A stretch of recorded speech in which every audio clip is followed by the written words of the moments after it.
Hello friends, मैं CP Gupta, lecturer civil engineering, government polytechnic college Alwar. आपको course code C 302 steel design of steel structure का fourth lecture बताने जा रहा हूँ। ये मैं लेक्चर एक्चुअली रिपीट कर रहा हूँ। पिछला लेक्चर शायद साफ़ नहीं था, कुछ लोगों ने कंप्लेन की, तो आप IS कोड IS 800 2007 निकाल लीजिए और उसका पेज नंबर 21 निकाल लीजिए। 29 इस 29 पेज नंबर पर आपको ये टेबल जो मैं दिखा रहा हूँ, ये टेबल आपको दिख रही होगी। तो इस टेबल के अंदर ये this is the table for partial factor of safety factor for loads for limit state. ये आप देख रहे होंगे, ये यहाँ पर जो है ये ये अपना है। इसके अंदर आपको यहाँ पर जो है कॉम्बिनेशन ऑफ लोड दिखा रखे हैं, ये कॉम्बिनेशन ऑफ लोड दिखा रखे हैं और कॉम्बिनेशन ऑफ लोड ये रहे, ये लिमिट स्टेट, ये अपना लिमिट स्टेट ऑफ स्ट्रेंथ है और लिमिट स्टेट ऑफ सर्विसिबिलिटी के लिए ये है फैक्टर्स। ये नीचे फैक्टर्स दिए हुए हैं और यहाँ पर कुछ कॉम्बिनेशंस दिखा रखे हैं, dead load plus live load plus CL। तो अब सबसे पहले तो आप ये समझ लीजिए, इसी में नीचे आपको ये दिखा रखा है इसने कि जो DL है that is the dead load, LL impose load that is live load, WL is wind load, CL is crane load में भी वर्टिकल और हॉरिजॉन्टल।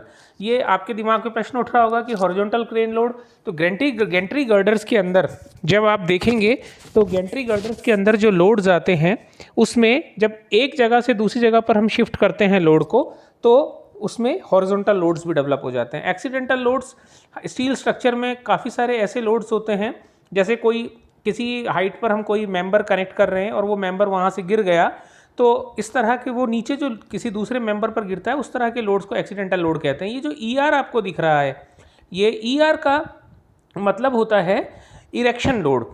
ये इरेक्शन लोड के बारे में मैं बता देता हूँ आपको कि इरेक्शन लोड्स क्या होते हैं कि जब हम कोई भी स्ट्रक्चर बनाते हैं तो उस स्ट्रक्चर को बनाते वक्त क्या होता है कि बहुत सारी ऐसी फिनोमिनाज होती हैं कि जैसे फॉर एग्जांपल इसको ऐसे समझिए कि कोई एक RCC की छत बनी, उस छत ग्राउंड फ्लोर की छत बना ली, अब हमको फर्स्ट फ्लोर की छत डालनी है।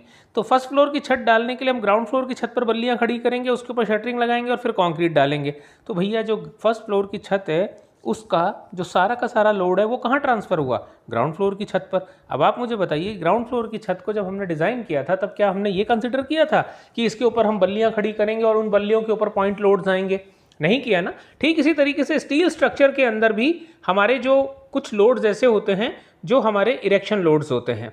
इसके बाद EL जो है this is the earthquake load, ये अर्थक्वेक लोड होता है। अब यहाँ पर एक इंटरेस्टिंग चीज़ अगर आप देखेंगे यहाँ पर कॉम्बिनेशंस के अंदर, तो इन कॉम्बिनेशंस के अंदर आपको एक इंटरेस्टिंग बात ये दिखाई देगी कि यहाँ पर जैसे पहला कॉम्बिनेशन है dead load plus live load plus crane load.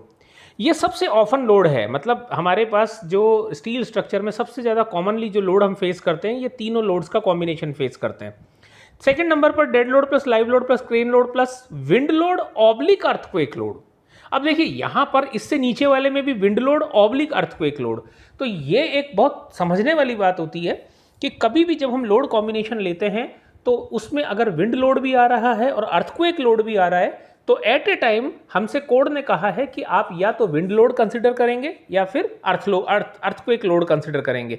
यानी आप एक बार विंड लोड के साथ कैलकुलेशन कर लीजिए, एक बार अर्थक्वेक लोड के साथ कैलकुलेशन कर लीजिए, जिसके अंदर ज़्यादा लोड आ रहा है वो हमारा क्रिटिकल लोड कॉम्बिनेशन बन जाएगा। तो इस जो हमारा कॉम्बिनेशन है, अब इसके अंदर ये जो वैल्यूज़ दे रखी हैं आपको 1.5 1.5 इस तरह की ये जो वैल्यूज़ दे रखी हैं, ये बेसिकली आपको लिमिट स्टेट ऑफ स्ट्रेंथ और इधर लिमिट स्टेट ऑफ सर्विसिबिलिटी दोनों के लिए दे रखे हैं। यदि आप लिमिट स्टेट ऑफ स्ट्रेंथ के लिए ये कैलकुलेशन कर रहे हैं, यानी bending moment, shear force, axial force, इन सब के लिए ये कैलकुलेशंस कर रहे हैं, तो आपको इस तरीके से करना है, यानी ये फैक्टर्स लेने हैं। और अब आपके दिमाग में अगर ये प्रश्न आ रहा हो कि सर ये कॉम्बिनेशंस की ज़रूरत क्या है, तो मैं एक बहुत छोटा सा एग्जांपल दे करके आपको ये बात समझा रहा हूँ। बड़ा अच्छा एग्जांपल है, आपको समझ में आएगा। देखिए फॉर एग्जांपल कि मैंने ज़मीन के नीचे कोई पानी का कुंडा बनाना है, RCC का बनाया सपोज करिए 1 मिनट के लिए। अब वो कुंडा जो पानी का टैंक है वो ज़मीन के नीचे है, तो उस टैंक के चारों दीवारों के साइड में मिट्टी भरी हुई है, चारों तरफ से मिट्टी भरी होगी बाहर।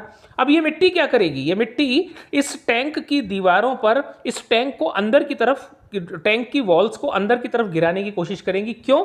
Due to active earth pressure. आपने सॉइल मैकेनिक्स में पढ़ा है कि एक्टिव अर्थ प्रेशर जो है उसको धकेलने की कोशिश करेगा वॉल्स को, तो चारों की चारों वॉल्स अंदर की तरफ धकेली जाएंगी। लेकिन जो पानी उसके अंदर भरा हुआ है टैंक में, वो पानी का हाइड्रोस्टैटिक प्रेशर क्या करेगा, इसे बाहर की तरफ धकेलने की कोशिश करेगा। यानी जब हमारा टैंक भरा हुआ है तब हमें कोई ज़्यादा खतरा नहीं है। क्यों?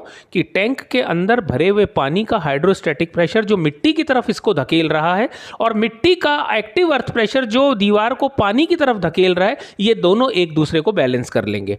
लेकिन अब एक दूसरी कंडीशन अज्यूम करिए, जब यही पानी का टैंक आपका खाली है तो उस वक्त इसके मतलब इस दीवार के गिरने के चांसेस ज़्यादा हैं या जब टैंक भरा हुआ है तब इसके गिरने के चांस ज़्यादा है? ऑब्वियसली आप कहेंगे सर जब ये टैंक खाली है तब इसके गिरने के चांस ज़्यादा है। क्यों? क्योंकि उस वक्त पानी का प्रेशर तो उसको बैलेंस कर ही नहीं रहा, तो जो बाहर मिट्टी है वो मिट्टी इसको अंदर की तरफ धकेलने की कोशिश करेगी और वो एक्टिव अर्थ प्रेशर के कारण यहाँ पर।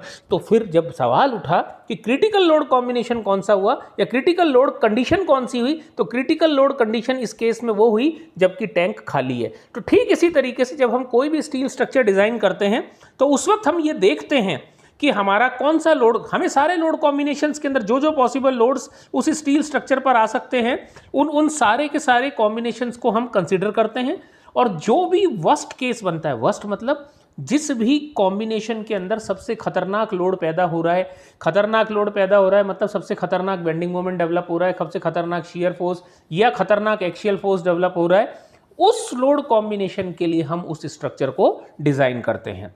तो ये ओवरऑल जो हमारा लिमिट स्टेट ऑफ सर्विसिबिलिटी के लिए पार्शियल फैक्टर ऑफ सेफ्टी दिए हुए हैं, ये partial factor of safety loads के लिए टेबल है।